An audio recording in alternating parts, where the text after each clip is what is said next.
Graça e paz, estamos começando mais um programa Café com Deus, que o Senhor abençoe você, abençoe sua família e que a gente possa reservar agora, alguns minutinhos do nosso dia para ouvir a palavra do Senhor e desfrutar do que o Senhor tem para nós. Ontem eu tentei mostrar, não convencer, mas mostrar um pouco do amor de Deus, mostrar um pouco que Deus te ama. É muito comum alguém chegar para você e falar, Jesus te ama, mas por que a Bíblia mostra que Jesus nos ama? Onde fala? Ou melhor, quais são os indícios na Bíblia? As provas na Bíblia de que Jesus nos ama, Aí eu falei um pouco sobre a criação e eu terminei falando, falei um pouco do Velho Testamento, da encarnação de Jesus, terminei falando da cruz. Eu terminei dizendo ontem que Jesus passou pela cruz como homem. Ele era homem e era Deus, filho do homem, filho de Deus. Mas na cruz ele passou como homem, tanto é que tem um momento que Jesus fala, Pai, por que me desamparaste? Então quer dizer, naquele momento, Jesus, o Filho, ele foi até desamparado pelo Pai, porque fazia parte do plano, porque na verdade ele precisava passar por aquele sofrimento como homem, e não como Deus, não usando o poder de Deus, mas passando como um homem normal. Agora eu te pergunto, como eu disse ontem, desculpa estar repetindo um pouquinho do finalzinho, mas só para a gente poder dar sequência. É normal? É comum? Faz algum sentido um ser todo poderoso, como nós sabemos que Deus aceitar vir aqui na Terra, sofrer pra caramba e depois morrer? Com certeza, o Senhor ele aceitou passar por todo esse sofrimento, porque ficar longe de mim, de você, ia doer mais. O Senhor nos ama e ficar longe de nós, com certeza ia doer mais. O Senhor ele foi pelo caminho menos doloroso, apesar de ser muito doloroso, o caminho menos doloroso era morrer na cruz. E aí ele morreu na cruz para nos salvar e mais. Jesus morreu na cruz para nos religar a Ele mesmo, para pagar os nossos pecados. A morte de Jesus ela foi vicária, ou melhor, ela foi substitutiva. Ele morreu para nos substituir. O homem ficou 4.000 anos pecando. Deus não poderia falar assim, agora acabou, eu quero me religar ao homem, eu vou varrer esses 4.000 anos de pecado para baixo do tapete e agora está tudo certo de novo. Deus não podia fazer isso, até perante o inimigo de Deus, até perante Satanás. Satanás ia falar, mas a Bíblia fala que Deus é justiça, a Bíblia fala que o pecado só se paga com sangue, a Bíblia fala que o salário do pecado é a morte. Como que Deus agora pega esse monte de pecado e varre para baixo do tapete? Deus falou, não, alguém tem que pagar por esse pecado. Mas o pecador não vai pagar, eu pago no lugar do pecador, porque eu quero ter comunhão com o pecador. E aí Deus veio, na pessoa de Jesus, e morreu por nós. E aí por meio dessa morte, nós nos tornamos compatíveis com Deus novamente. Por meio dessa morte, nós nos tornamos compatíveis com Deus, tanto quanto nós éramos compatíveis com Deus, em Gênesis. Por quê? Porque hoje Deus olha para mim, eu tenho um monte de defeito, tenho um monte de pecado. Embora eu me esforce para não pecar, eu tenho um monte de falha. Mas Deus olha para mim e vê Cristo. Esse é o lance. Jesus olha para nós e não vê as nossas falhas, Ele vê Cristo. Então, é como se na minha frente tivesse Cristo. Ele olha para mim e vê a pessoa de Cristo, É claro que ninguém vai usar isso como desculpa para pecar, mas a Bíblia mostra que qualquer pecado que eu me arrepender de forma genuína, está apagado. E fala que a dívida, todo registro, Colossenses 2, leia lá depois, Colossenses 2, todo registro de dívida, registro de erro, registro de falha, registro de pecado, tudo que tinha contra o homem foi encravado na cruz, foi pago. Então o homem ele voltou à condição original, um ser puro aos olhos de Deus, um ser compatível com Deus. Então ele pode ter relação com Deus, sim. Tudo aquilo que eu falei no começo do programa de ontem, que Deus e o homem estavam, entre aspas, separados, divorciados, tudo isso foi anulado. Deus e o homem são compatíveis novamente. E aí o homem então pode comer da árvore da vida, Não da árvore da vida física, porque nós não temos ela mais, mas do Espírito. Jesus também, quando ele ressuscitou, ele chegou perante os discípulos e fez assim, soprou. Ele soprou liberando o Espírito. E aí, esse espírito para nós hoje é a realidade da árvore da vida. Esse espírito para nós hoje é a maneira de nós nos enchermos de Deus. Quando você fala assim, ó Senhor Jesus, o Espírito Santo entra dentro de você. É como se você estivesse de novo no Jardim do Éden, comendo da árvore da vida. Agora você é santo de novo, você é puro. Você é compatível com Deus novamente. Você pode ter Deus habitando dentro de você. Hoje no mundo é muito comum as pessoas falarem assim, você precisa de uma religião. Você já ouviu alguém falar isso? Com certeza alguém já falou isso para você. Você precisa de uma religião, usam esse termo, religião. Eu concordo que você precisa servir a Deus com outras pessoas, né? Porque sozinho ninguém faz nada. Não adianta você tentar servir a Deus sozinho. Você precisa servir a Deus com outras pessoas. Mas na verdade as pessoas falam assim, você precisa de uma religião, elas não sabem nem direito o que elas estão falando muitas vezes.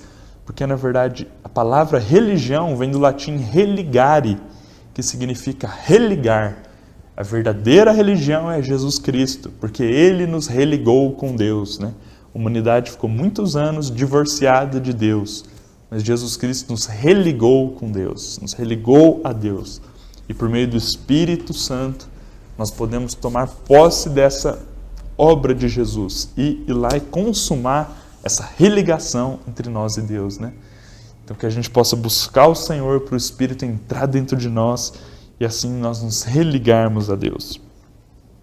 E aí, avançando um pouco nesse assunto, né, de estar religado a Deus, de se relacionar com Deus, a gente vê que a única coisa que dá sentido à nossa vida é nos relacionarmos com Deus. Porque, volta agora na história, o que eu falei no começo do programa de ontem, o homem foi colocado na terra para se relacionar com Deus.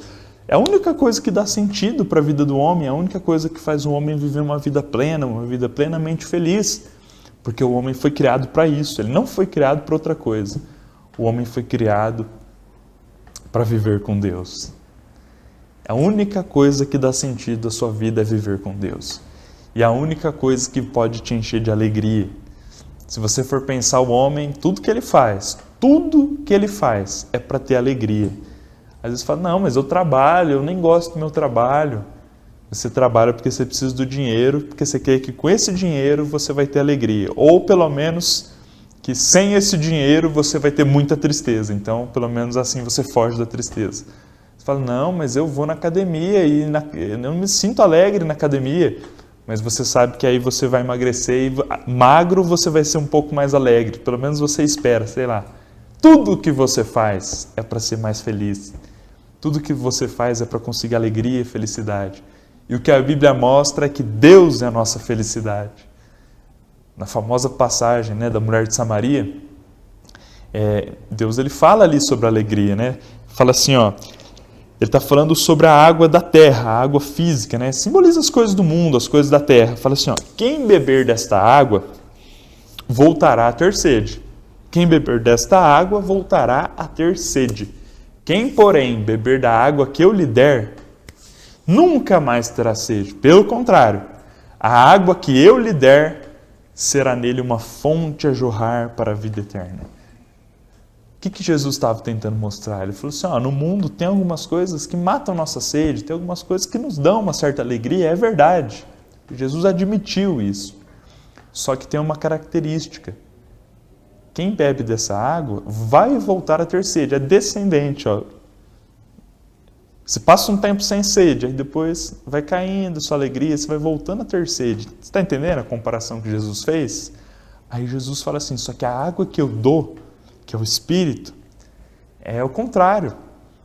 Quem tomar dessa água nunca mais terá sede. Pelo contrário, essa água será nele uma fonte a jorrar para a vida eterna, é sempre maior.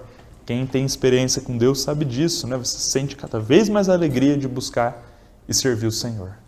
Esse ponto da alegria é um dos pontos que eu acho mais interessantes. Você sabe por quê? Porque essa passagem de João 4, a famosa passagem da mulher de Samaria, que fala que, isso que eu estou falando aí, que as coisas do mundo elas dão alegria por um certo tempo, depois cai, você volta a ficar triste. Sabe por que eu acho interessante isso? Porque bate com a minha experiência. Eu tenho certeza que bate com a sua. Esses dias numa reunião eu estava até contando Quando eu terminei o terceiro colegial, eu, pela graça de Deus, fui aprovado em 3 universidades públicas no curso de Direito. Imagina a minha alegria quando os resultados começaram a sair, né? Aí me pegaram, fizeram trote, meus amigos rasparam meu cabelo, pintaram minha sobrancelha, só alegria.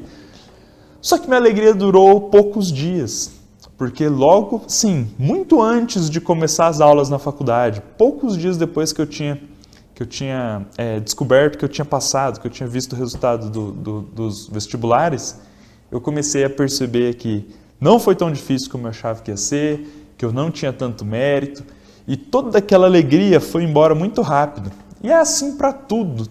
Vários estudos mostram que quando uma pessoa ganha na loteria, aumenta muito o nível de felicidade dela. Aumenta, é verdade. Mas, mais ou menos em 1 ano, ela volta ao nível de alegria ou tristeza, né? Ao nível de alegria ou tristeza anterior. Se ela era triste antes, vai voltar a ser triste. Se ela já era feliz, ela fica sendo feliz, sim. Mas se ela era amargurada, depois de aproximadamente 1 ano, ela volta a ser tão amargurada quanto antes. Talvez antes ela era amargurada em Poços de Caldas, depois vai ser amargurada em Paris, mas vai continuar sendo amargurada, porque é uma alegria que não vem de Deus, né? Que a gente possa buscar alegria em Deus, né?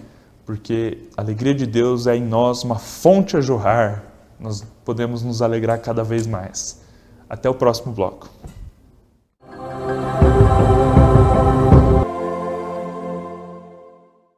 Olá, estamos começando o segundo bloco do programa Café com Deus. A gente está falando no bloco anterior sobre alegria, né? A alegria no mundo, ela existe, mas ela é cada vez menor. Você se alegra em alguma coisa hoje, amanhã parece que essa coisa já não tem mais sabor e você começa a sentir tristeza e tal, e com as coisas de Deus é diferente, né? Você que serve e busca o Senhor, você sabe que está cada vez mais alegre de fazer isso, né? E essa questão da alegria me chama muita atenção, porque esses dias eu vi uma definição sobre alegria que eu gostei muito, né? Fala assim, que alegria é aquilo que você sente durante um momento que você não quer que acabe. Não é assim, mais ou menos? Você está comendo aquele doce gostoso que você gosta de comer, você até come de colherinha pequena para demorar mais para acabar. É um momento que você não quer que acabe. É um momento que você está sendo alegre. Mas o problema é que o doce sempre acaba. E você pode comprar 2, o segundo doce vai acabar, uma hora vai acabar. E a alegria de Deus é diferente. Você passa com Deus muitos momentos que você não quer que acabe. E o interessante é que eles não acabam, né? Porque nossa história com Deus vai se estender por toda a eternidade. Então que a gente possa realmente se alegrar na presença de Deus. Esse ponto da alegria é um ponto assim tão importante na Bíblia, né? A Bíblia, Deus, né, valoriza tanto essa questão da alegria que, num certo sentido, a gente pode dizer, com fundamento na Bíblia, que Deus fez tudo o que fez, aceitou vir aqui, viver como um homem, sofrer como um homem e, principalmente, sofrer a morte de cruz em troca da alegria. Hebreus, depois você lê lá, Hebreus 12:2, fala que o Senhor suportou a cruz em troca da alegria que lhe estava proposta. Ele suportou a cruz em troca, esse é o termo que a Bíblia usa, em troca da alegria que lhe estava proposta. É como se Deus falasse, puxa, a cruz vai ser muito dolorida, só que é uma troca, se eu passar pela cruz eu vou ganhar algo. O que é? É uma alegria. Que alegria é essa? A alegria de poder ter comunhão comigo e com você. A alegria de poder conviver, se relacionar e tudo mais com o homem. Em troca dessa alegria, para Deus já era muita alegria ter a presença do homem. Em troca dessa alegria que Deus suportou a cruz. Ontem eu falei muito sobre o amor, no primeiro bloco também. Não é mais um indício forte de que Deus nos ama? Falar que Ele suportou a cruz em troca da alegria de se relacionar conosco. Deus nos ama muito, né? Tudo que Deus vai fazendo, assim, você vai, pouco a pouco, você vai falando, puxa, mas para fazer isso só pode ser o amor. Para fazer isso só pode ser o amor, só tem uma explicação, né? E isso é mais um indício de que Deus nos ama, né? A alegria de estar conosco fez com que Deus pudesse suportar a cruz. Puxa, é muito amor, né?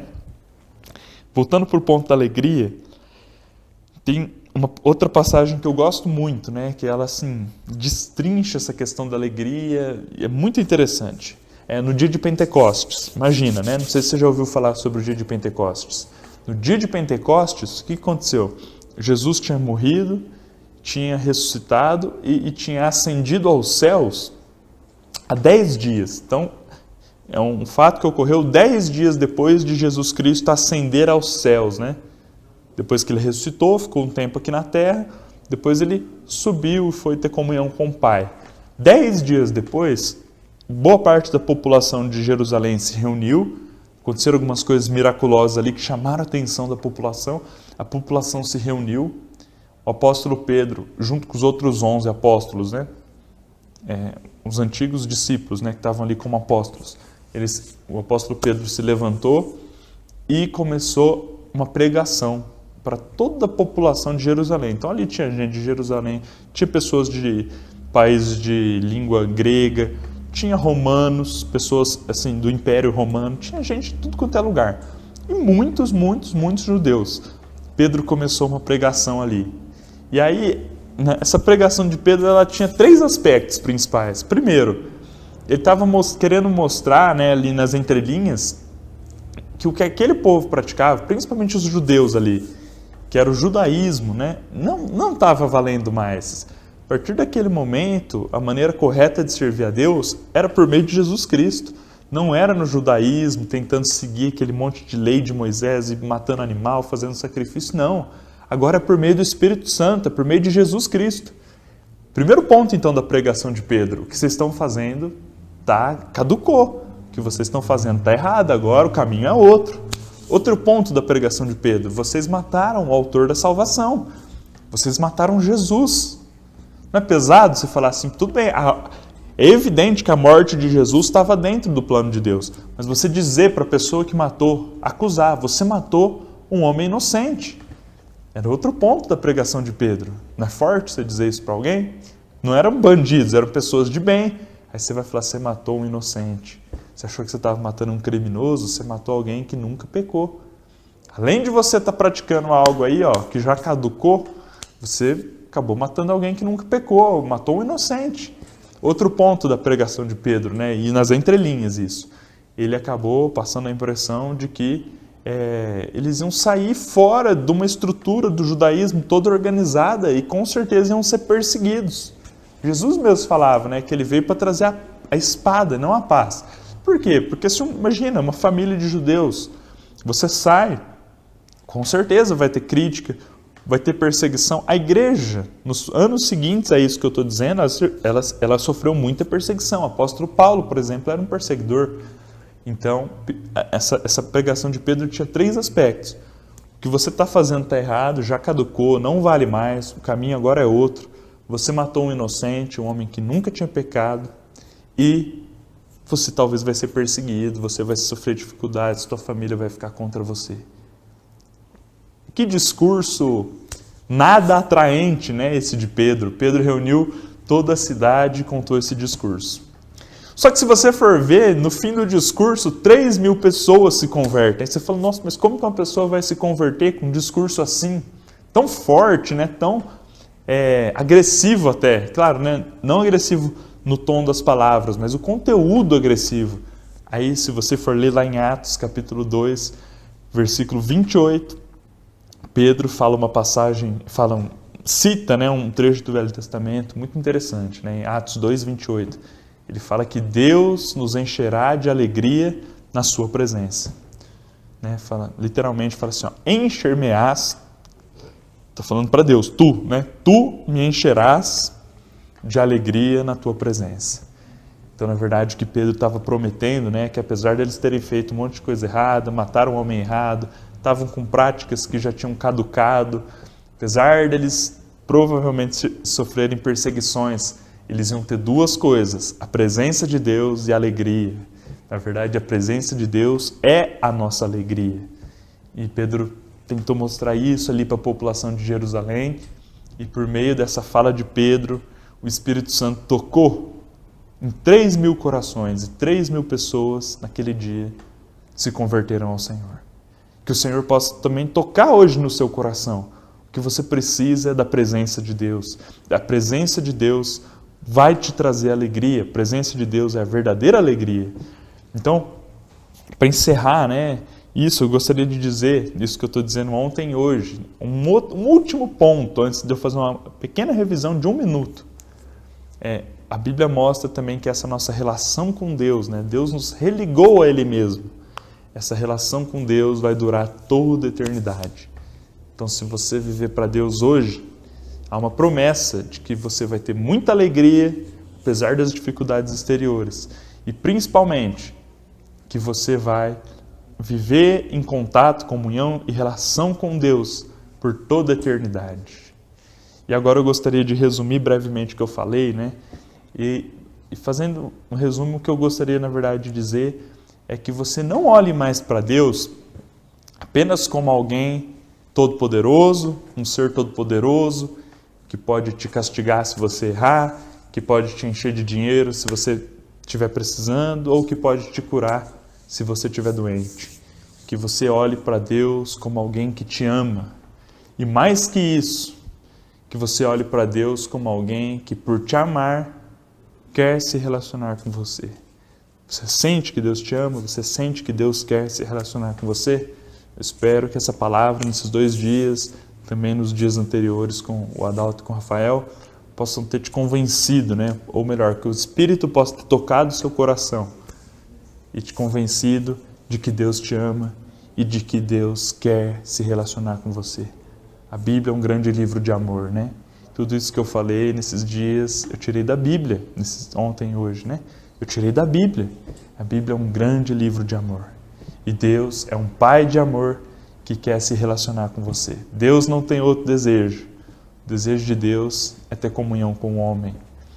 Então que a gente possa corresponder, Corresponder ao desejo mais íntimo de Deus e viver uma vida aqui na terra de comunhão constante com Deus. Acorde com Deus, almoce com Deus, passe o dia todo com Deus, viva com Deus. E assim, além de fazer Deus feliz, além de fazer o Senhor feliz, você também vai ser muito feliz. Que Deus te abençoe e até amanhã.